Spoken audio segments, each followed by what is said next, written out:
ఈ భాగంలో మారణ కవి గురించి, అతను రచించిన కొన్ని పద్యముల గురించి. మారణ తిక్కన సోమయాజి అనుంగు శిష్యుడు. ఇతను మార్కండేయ పురాణమును తిరిగించాడు.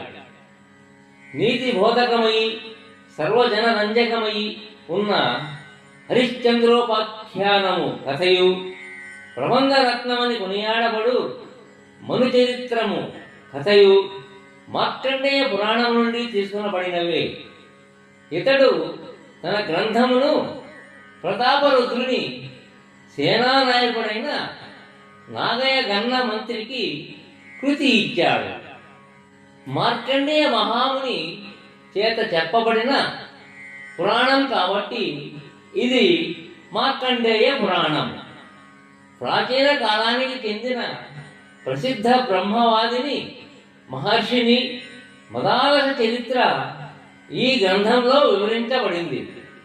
మదాలస తన పుత్రుడైన అలక్కునికి చిన్నతనం నుంచే బ్రహ్మజ్ఞానాన్ని ఉపదేశించినందువలన అతడు మహారాజు అయిన తరువాత కూడా జ్ఞాన కర్మయోగములను సమన్వయించి పరిపాలన సాగించాడు.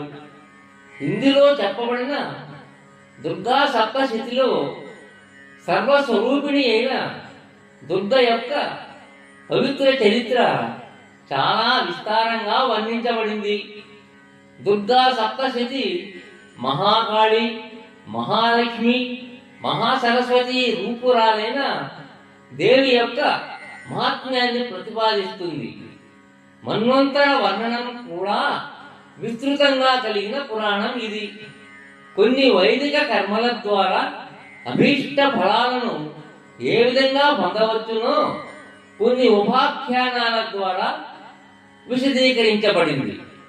అనేక విషయాలు మార్కండేయ పురాణం నుంచి దేవీ భాగవతంలోనికి స్వీకరించబడ్డాయి. మారణ తన గ్రంథమును ప్రతాపరుద్రుని సేనానాయకుడైన నాగయ గన్న మంత్రికి కృతి ఇచ్చినాడు. ఎలమి ప్రతాపరుద్ర మనుజేంద్రునిచే పడశన్ ప్రవీణుడై, ఎలమి ప్రతాపరుద్ర మనుజేంద్రునిచే పడశన్ ప్రవీణుడై, కొలిచియు సౌగలీల రిపుకోటి రణావని గీటడంచియుం, కొలిచియు సౌగలీల రిపుకోటి రణావని గీటడంచియుం,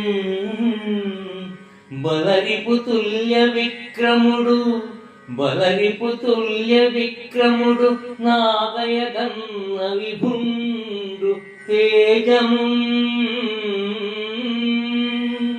విలసిత రాజ్య చిహ్నములు, విలసిత రాజ్య చిహ్నములు, విశ్రుత లక్ష్మియు నాయకత్వము, విశ్రుత లక్ష్మియు నాయకత్వము, విశ్రుత లక్ష్మియు నాయకత్వము.